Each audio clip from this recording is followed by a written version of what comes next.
everybody, welcome to FoundFlix. On this Ending Explained, we'll be looking at the 5th entry in the ever-expanding Conjuring universe, the Nun, a spin-off where the habit-wearing demon Valak gets her own turn in the spotlight. We'll be delving into the evil nun's history in the previous entries in the Conjuring franchise, what we learn in the new movie, and how it connects to the grander universe's story. But before we get too deep into things, first a few of my thoughts on the Nun, which opened to over $50 million, breaking all box office records for the series. Yet the audience score and Rotten Tomatoes score show that perhaps people weren't that into what we actually got. For the most part, the Conjuring films are consistently well done, intelligent paranormal stories grounded in some kind of reality, with the exception of the first Annabelle. That was terrible. With the Nun, all of the expected behind-the-scenes elements are strong once again. Boasting a classically Hammer atmosphere, there's literally fog everywhere, red looming lights, all that great gothic horror kind of stuff. And the design of the Abbey where much of the action takes place is perfectly creepy, adding much just from the location's presence. Along with Thaisa Farmiga and Demian Bakir front and center, the movie entirely almost the two of them, who do their best with what they have to work with, which really isn't much character-wise, showing us how good they both actually are. So all of the pieces were there for another winning entry in the Conjuring franchise. However, the movie itself turns out to be a quite hollow experience, amounting to little more than jump scare gimmicks for 90 minutes, and feels more like a trip through a haunted house on screen than actually, a movie. There are some interesting scares and creativity with some set pieces, but I guess my main issue is that the movie doesn't care about exploring anything else beyond the scares. It's a lot of people walking down hallways shouting hello for 10 minutes until the nun appears behind them, but when they turn around, she's gone. This happens a lot. The movie just assumes we already think the nun is scary because of Conjuring 2, and leans into this entirely, rather than ever giving us a reason for this movie to really exist in the first place. It's just disappointing, and it feels more like a cash grab instead of actually trying to validate a reason to make the movie at all. And I sort of think this is why the movie wasn't scary to me as well, because we have to have a reason to care about the characters, who are literally given maybe one scene to establish who they are. Thaisa is a nun who has yet to take her vows, and is plagued by strange visions. But why has she yet to take her vows? Is she unsure of her faith? I don't know, and the movie doesn't tell us. And Demian is a priest who specializes in the supernatural, haunted by a case in his past, where an attempted exorcism killed a young boy, which is all pretty much just so a demon kid can show up and scare him. However, he never comes to actually any new understanding in the movie, or thinking now how he did the right thing, or anything to show growth over the story. There's no character arcs whatsoever, so we have no reason to care about the characters. Instead, they're just moving props shoved into various situations to lead to jump scares, like Irene entering a room with a giant mirror in it. So obviously Valak can appear in the reflection and tap her on the shoulder or whatever. There's no suspense or fright though when the nun actually pops up, because we always know that's what every scene is building towards. It's also because she's never really presented as a threat. Sure, she stands at the end of hallways and bares her fangs to our characters the whole time, glowing eyes and shit, but then what? She just leaves, doesn't kill them or anything. So it becomes after the 50th time she's shown up and there's no consequences at all that we were kind of going, just what is supposed to be scary about this dang nun anyway? She doesn't seem to really do much of anything for an ancient evil demon, and doesn't do much defiling at all. Hello? Hello? Hello?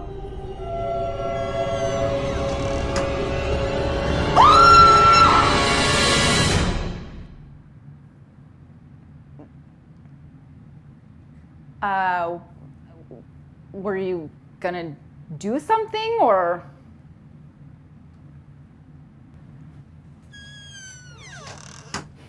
Really? Suffice to say that from a purely technical standpoint, the Nun is well produced, and the scares are precisely executed. So if a bunch of pretty effective jump scares strung together is all you're looking for, you could do worse than the Nun.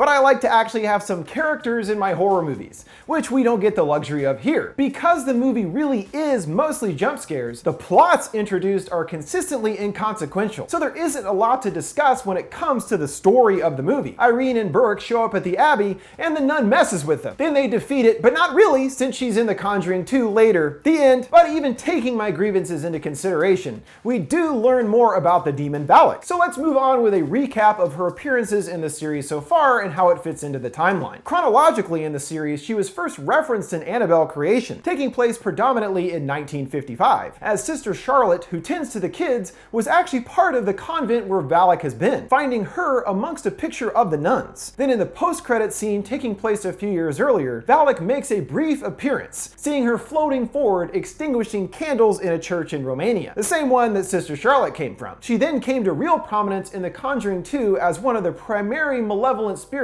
terrorizing a family in London in the 1970s. She has also been following the paranormal investigators, the Warrens, over the course of several cases, which caused the psychic medium Lorraine to suffer from visions of Valak, including seeing her husband Ed being tragically killed. And of course, one of those being the best scare ever involving Valak, where her shadow crosses the walls and occupies a painting grabbing at Lorraine. It's a very good jump scare and shows us it is actually possible to make the character scary, because I'm pretty sure everyone remembers that one. They take on the case involving the Hodgson family dealing with the possession of their daughter, but it was actually Valak luring them there, taking control over the other spirit for her own personal means. After they learn Valak is behind it, and once they learn Valak's true name, Lorraine is able to defeat the demons seemingly for good. This all taking place in the 1970s, while the Nun takes place many years before this in 1952, putting it also just before the events of Annabelle Creation, set in the backwoods of Romania where an ancient evil has been lurking at a church for many years. The death of a nun by suicide draws the attention of the Catholic Church, who send Burke and Irene to investigate what happened. As suicide is a huge sin in the church, there must be a reason behind a nun choosing to take her own life. And when the two arrive at the Abbey, after being guided there by local man-whore Frenchie, who first found the body, the church seems abandoned and trapped in time, though there is someone there to greet them. A black-veiled nun found sitting in a throne, who says they can speak to the other nuns about the sister's death the next day. What's weird though is this person, as well as any other character like the other nuns the two interact with in the entire Abbey, are not real,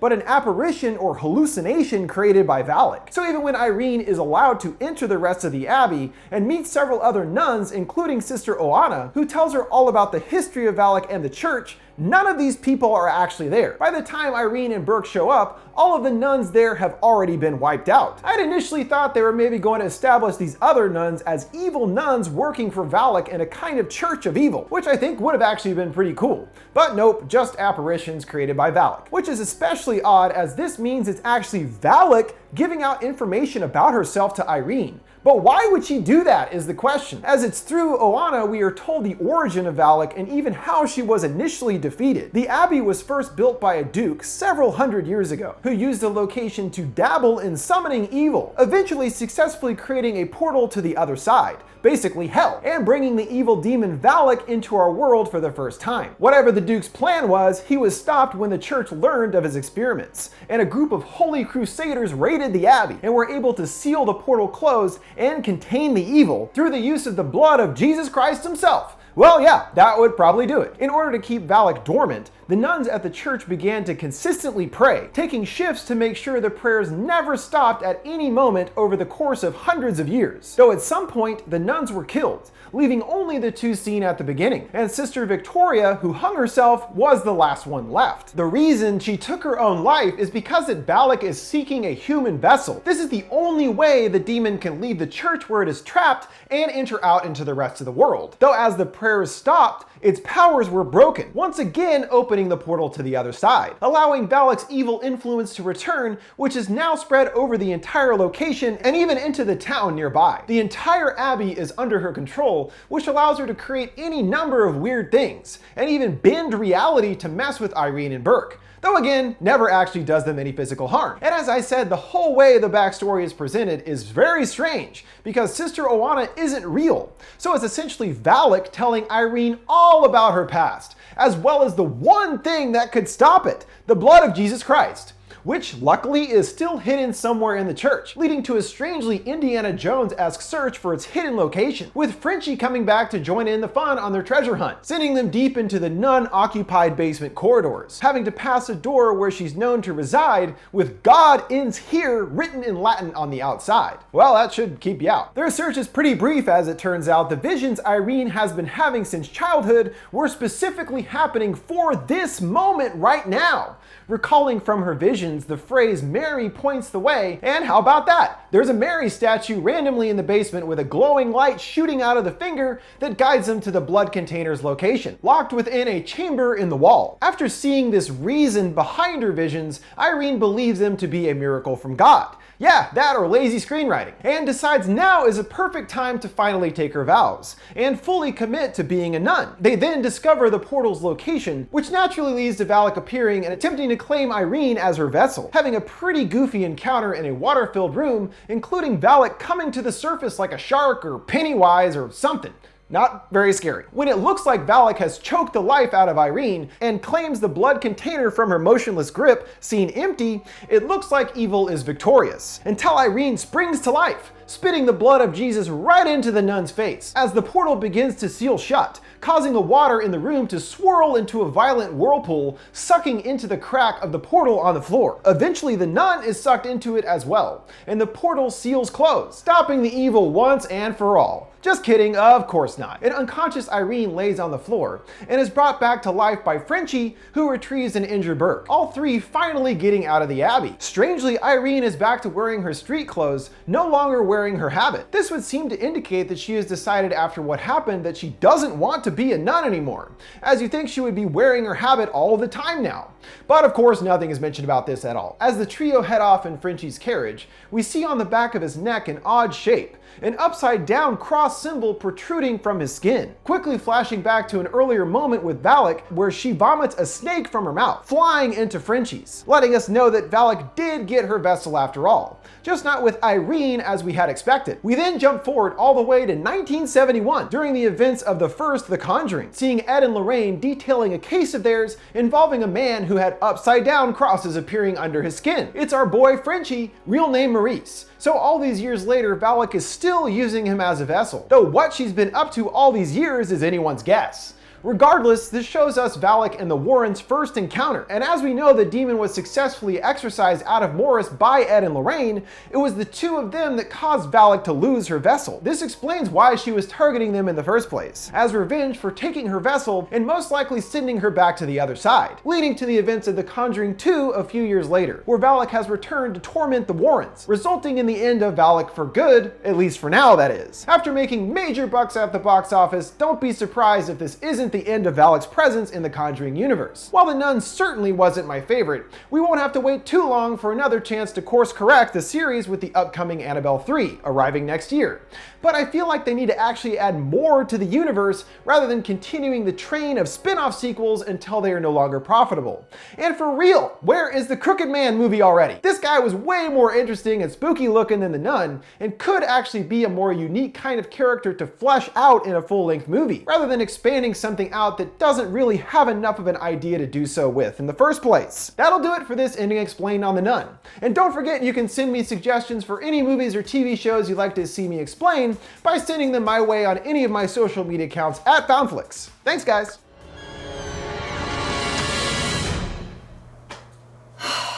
Valak.